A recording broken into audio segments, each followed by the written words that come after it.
America Looks Abroad, presented at this hour on Sunday afternoon by the officers and staff members of the Foreign Policy Association. This nonpartisan organization, which is open to all who are interested, offers accurate information on current world events. On January the 26th, the Japanese-American Trade Treaty will be abrogated. Mr. A. Randall Elliott speaks this afternoon for Mr. T. A. Bisson, the member of the research staff who follows Far Eastern affairs. He will discuss the situation in the Far East as it may be affected by the expiration of this treaty. Mr. Elliott. Good afternoon. This coming Friday, the Japanese-American Trade Treaty, which Secretary Hull officially terminated last July 26th, will expire. Many persons throughout the country are asking what this will mean in terms of our relations with Japan. What will happen after the treaty lapses? Will a new treaty be concluded with Japan in the near future? Will some temporary arrangement be made that will assure continuance of most favored nation treatment to Japan? Or will the United States take steps to halt the sale to Japan of scrap iron, aviation gasoline, and other materials essential for war purposes? It should be noted in the first place that expiration of the treaty does not carry with it any automatic penalties.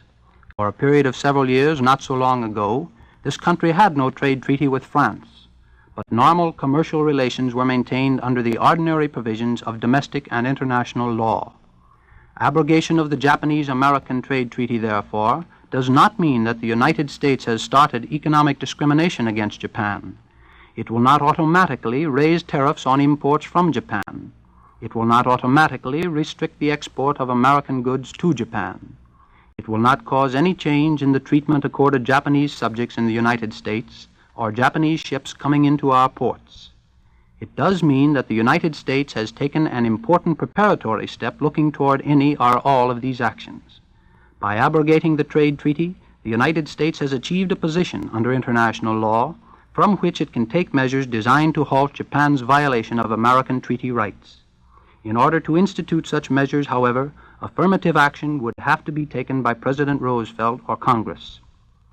From present indications, it does not seem likely that penalties will be imposed on Japan immediately after January 26th. Neither Congress nor the President is likely to take precipitate action. Senator Pittman indicated yesterday that passage of his embargo measure would depend on State Department approval. There is still time for calm deliberation as to the wisest course to follow under the existing circumstances.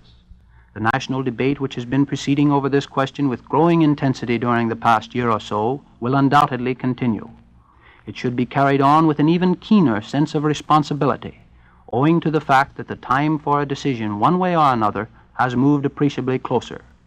Before considering the issues involved in this debate, we might take a brief look at recent developments in the struggle between Japan and China. A week ago, the Japanese cabinet resigned.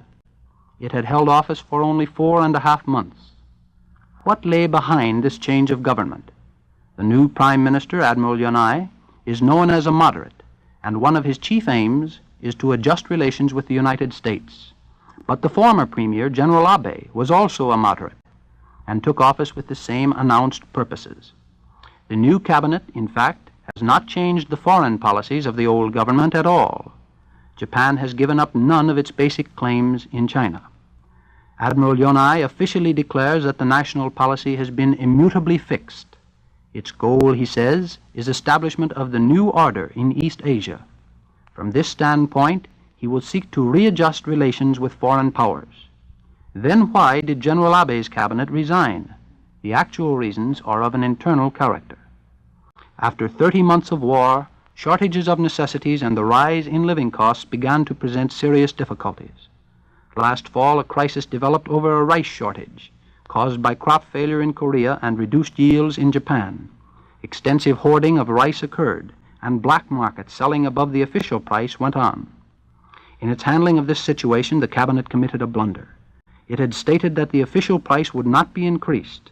Then, on November 6th, it suddenly raised the fixed price from 38 to 43 yen, or over 5 yen on the 5-bushel unit. Most of the farmers had already sold their crops, so the rice dealers pocketed the gain. Shortages have also developed in other mass consumption commodities, notably charcoal, the ordinary heating fuel in Japan. These economic grievances received political expression on December 27th, when a majority of the Diet members presented a non-confidence petition to General Abe. Even the army leaders were concerned. They advised General Abe to resign in order to avoid renewed popular agitation when the Diet reassembled on January 20th. It is generally expected that the new cabinet will seek means to lighten the irksome economic control restrictions and improve living conditions. How to do this without jeopardizing the war effort presents a dilemma. On the China fronts, the military campaign has marked time for nearly 15 months. Japan's one real triumph during this period was gained in South China. When Japan's forces occupied Nanning last November, they cut a Chinese supply road from French Indochina. From Nanning, they are also able to bomb the French railway into Yunnan province more easily. But this railway lies much farther inland and may possibly still be kept open. Japan's other routes to the outside world, the Burma-Yunnan highway and the overland route to Russia, are virtually unassailable. China, moreover, has itself won two important military victories in recent months. The first was at Changsha in October. The second has just been won in the south. 2 weeks ago, a strong Japanese offensive northward from Canton was routed. The Japanese forces engaged in this drive, including the Imperial Guards Division, have been steadily falling back on Canton before Chinese counterattacks. On the military side, Japan has no prospect of overcoming China's resistance in the near future. But time is important for Japan, which is facing economic difficulties. It is therefore making strenuous efforts on the political and diplomatic fronts. Plans for a new centralized Chinese government under Wang Jingwei, the one important Chinese leader who has deserted to Japan, have been approved. This new government may be inaugurated at Nanking early next month.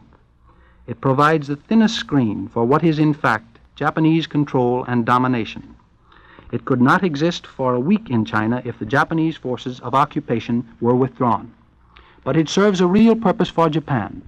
It can be used to break down Free China's will to resist, as shown by Wang Jingwei's peace appeal to Chiang Kai-shek last Wednesday. If the Japanese could make an arrangement with the Western powers, leading to tacit recognition of Wang Jingwei's new regime, the political effects at Chongqing might be very serious, for maintenance of national unity is vital to China. If Chiang Kai-shek loses out on this front, then the military struggle is also lost. Japan's current negotiations with the Western powers, in other words, may determine the outcome in China. Japan is mainly concerned over the issue of its trade relations with the United States. On October 19th, the American ambassador Joseph C. Grew warned the Japanese people that American public opinion strongly resents some of the things that Japan's armed forces are doing in China today. Since then, Japan has met some of the American claims for damages in China. It has promised to reopen the Yangtze River to Nanking under certain restrictions at some future time. But it has not given up its efforts to establish full military political control over China. What policy should America follow? 10 days ago, Colonel Henry L. Stimson, former Secretary of State, presented the case for firm action against Japan. He pointed out that for 3 years the resources of the United States had continuously supported Japanese aggression in China, and that since the start of the European War, which absorbs Europe's war materials, this country is more than ever the principal source of Japan's supplies. He believed that the fear of war with Japan had no credible foundation, as demonstrated by Japan's more instead of less conciliatory attitude after Secretary Hull's abrogation of the trade treaty and Ambassador Grew's speech. He warned that the United States should beware of offering its efforts to force a peace upon China. He made two specific proposals. First, that Secretary Hull extend the moral embargo against Japan to include scrap iron, aviation gasoline, and iron ore. And second, that Congress prohibit the export to Japan of arms, munitions, and the raw materials of which arms are made. 2 days later, Mr. Walter Lippmann, in his syndicated column Today and Tomorrow, took issue with Colonel Stimson. He believed that it was wiser at this time to postpone the crisis and seek a modus vivendi with Japan, at least until Britain's navy was no longer challenged in the Atlantic. He maintained that an arm embargo would induce Japan to commit new aggressions, which in turn might lead to war with the United States. A congressional embargo, he thought, would be an open defiance of Japan. It should be adopted, he maintained, only if the United States was prepared to go to war to support it. The United States, said Mr. Lippman, could devise less challenging means of obstructing sales of war materials to Japan, and could play for time by getting along with Japan until the end of the European War, when a thoroughgoing Far Eastern settlement could be made. To some extent, the United States is already exerting pressure on Japan. More than a year ago, as a result of State Department representations, American aviation firms ceased exporting bombing planes to Japan. Just recently, this so-called moral embargo was extended to cover patents and plants for the manufacture of high-octane airplane gasoline, leading to the withdrawal of American engineers who were directing operation of large American-built cracking plants in Japan and in the Soviet Union. This country is still, however, selling large quantities of high-octane gasoline itself to Japan, a 2-million-gallon shipment having recently left San Pedro, California. Last Wednesday, the Senate Foreign Relations Committee decided to undertake a complete study of Japanese-American relations. Its chairman, Senator Pittman, has indicated that he might ask Secretary Hull and other State Department officials to attend the committee's first meeting after the trade treaty expires. At that meeting also, the committee will begin consideration of embargo proposals submitted during the regular congressional session last year. The measure sponsored by Senator Pittman himself rests the embargo on Japan's violation of the Nine-Power Treaty. It includes scrap iron and gasoline, as well as munitions. The embargo, it should be noted, may be applied under various conditions and in various ways. It can be a mandatory enactment by Congress, taking effect automatically, or it can be discretionary, enabling the President to apply it if he sees fit, thus increasing the State Department's bargaining power with Japan. Finally, the embargo, if it is so desired, can be limited to but one or two products. In regard to scrap iron, for example, a good case on conservation grounds can be made out for a general measure, restricting its exportation to all countries. In this case, the embargo enactment would not even need to discriminate against Japan. But the embargo, involving some form of restriction on American exports to Japan, constitutes but one field of action. It is primarily a field of congressional action. The executive, in this case mainly the Treasury Department, has also its special sphere, in which it can levy restrictions on Japanese imports coming into this country. Most economic experts are inclined to favor this type of restriction because it reduces Japan's purchasing power at the source. The main possibilities of this would be four in number. First, depriving Japan of the benefits in reduced tariffs which it now enjoys as a most favored nation. As few of the Hull trade treaties have markedly affected important Japanese products, this penalty would not be severe. Second, countervailing duties. These can be justified by certain methods of Japanese trading, which amount to subsidies for export. Third, a revenue duty on raw silk, now on the American Free Trade list. A 50% ad valorem duty on Japanese silk would produce something like $50 million annually for the American Treasury. Fourth, as an extreme measure, the Tariff Act could be invoked to deal with certain existing cases of Japanese trade discrimination against this country. Under various provisions of the Tariff Act, the President could levy high punitive duties on Japanese goods and on all goods imported in Japanese vessels. During the next few months, both Congress and the President will be considering these important issues in our Far Eastern policy. The decision is not easy, for failure to act may well prove, in the end, to have entailed risks as great as those involved in positive measures of restraint.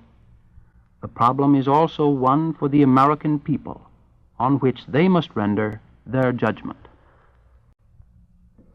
You have been listening to Mr. A. Randall Elliott, Research Associate of the Foreign Policy Association, who spoke for Mr. T. A. Bisson in the series America Looks Abroad. In the world of today, foreign affairs are your affairs. And if you are interested in knowing the facts behind the headlines, send for a free copy of the weekly bulletin, written by the people you hear on this program and carrying an article by Mr. Bisson. Address your letter or postcard to the Foreign Policy Association, number 8 West 40th Street, New York City. This is the National Broadcasting Company.